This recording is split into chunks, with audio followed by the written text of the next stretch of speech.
எல்லோருக்கும் வணக்கம். ITC shares வந்து ஜனவரி 6ஆம் தேதி வந்து ஸ்ப்ளிட் ஆச்சு. ஐடிசி ஹோட்டல்ஸ் வந்து ஐடிடி ஷேர்லேருந்து ஸ்ப்ளிட் ஆச்சு. அதுக்கான ஷேர் வந்து இப்போ வந்து நம்மளோட டிமேட் அக்கௌண்ட்டில் வந்து கிரெடிட் ஆயிருச்சு. நீங்களே இங்கே வந்து பார்க்கலாம். இங்கே வந்து ஐஎன்இ அப்படிங்கிற ஒரு நம்பர் போட்டு 46 ஷேர் நமக்கு வந்து கிரெடிட் ஆயிருக்கு.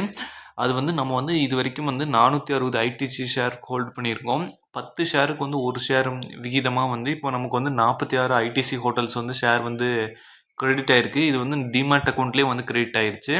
ஸோ மேலும் அதனோட டீட்டெயில்ஸை பற்றி ஃபுல்லாக இந்த வீடியோவில் பார்த்துலாம். அதுக்கு முன்னாடி நம்ம சேனலுக்கு புதுசாக இருந்தால் கீழே ஒரு சப்ஸ்கிரைப் பண்ணிக்கோங்க. ஸோ இப்போ வந்து டிமேஜர் ப்ராசஸ் என்னென்னு பார்த்தீங்கன்னா, 10 ஷேர் ஐடிசி வச்சுருந்தீங்கன்னா ஒரு ஷேர் வந்து இந்நேரம் உங்களுக்கு வந்து கிரெடிட் ஆகிருக்கும்.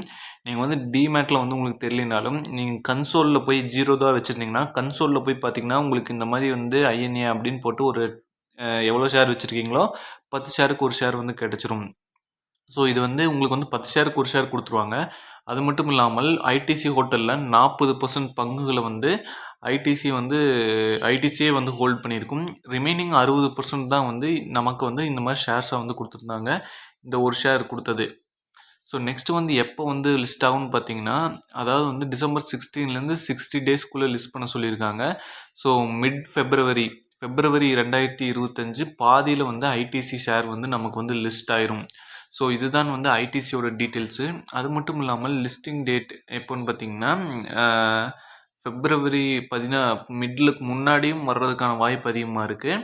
ஸோ இது வந்து ஆல்ரெடி வந்து ப்ரைஸ் வந்து டிடெக்ட் பண்ணிட்டாங்க. ஸோ அது வந்து லிஸ்டிங் டேட்டில் வந்து நீங்கள் ஐபிஓ எப்படி லிஸ்ட் ஆகுதோ அது மாதிரி வந்து இதுவும் லிஸ்டிங் டேட்டில் வாங்கினாங்கன்னா லிஸ்டிங் கெயினும் அதிகமாக இருக்கிறதுக்கான வாய்ப்பு அதிகமாக இருக்குது. ஸோ ஐடிசி ஹோட்டல் தனியாக ஒரு இதாக வந்து பார்த்தீங்கன்னா எவ்வளோ ப்ராஃபிட் பண்ணியிருக்காங்க அப்படிங்கன்னு பார்த்தீங்கன்னா, கரண்ட் இயர் அதாவது வந்து FY24 எடுத்துக்கிட்டிங்கன்னா 3103 கோடி வந்து ரெவன்யூ ஃப்ரம் ஆப்ரேஷன் வந்து பண்ணியிருக்காங்க. எபிட்டா வந்து 34%. எபிட்டா மட்டும் எவ்வளோன்னு பார்த்தீங்கன்னா 765 கோடி வந்து எபிட்டா மட்டுமே பண்ணியிருக்காங்க. ஸோ இது வந்து ஒரு நல்ல ரெவன்யூ. கிட்டத்தட்ட இந்தியன் ஹோட்டல்ஸ் எவ்வளோன்னு பார்த்தீங்கன்னா 6000 கோடி ரெவன்யூ பண்ணிகிட்ருக்காங்க. அதில் பாதி ஐடிசி வந்து பண்ணிகிட்ருக்காங்க. So one of the biggest player ITC வந்து இந்தியாவிலேயே. இவங்களுக்கு கீழே வந்து 6 ஹோட்டல் பிராண்ட் வர்றாங்க. ஸோ ரெவன்யூ அண்டு இது வந்து கன்சிஸ்டண்ட்டாக க்ரோ ஆகிட்டு வர்றாங்க. 2.6 மடங்கு 2014லேருந்து இப்போ வரைக்கும் 2024 வரைக்கும் 2.6 மடங்கு வந்து இன்க்ரீஸ் ஆகிருக்கு. ஸோ ஐடிசி ஹோட்டல் ஷேர் வந்து எல்லாத்துக்குமே வச்சுருந்தீங்கன்னா ஜனவரி 6க்கு முன்னாடி உங்களுக்கு வந்து கண்டிப்பாக வந்து ஐடிசி ஹோட்டல்ஸ் வந்து ஷேர் வந்து கிரெடிட் ஆகிருக்கும். ஸோ நீங்கள் வந்து வெயிட் பண்ணி பார்க்கலாம். இன்னும் ஒரு 10-20 நாள் ஃபெப்ரவரி மிடில் வந்து உங்களுக்கு வந்து கண்டிப்பாக வந்து ஷேர்ஸ் வந்து நீங்கள் வந்து ட்ரேட் ஆக ஆரம்பிக்கும்.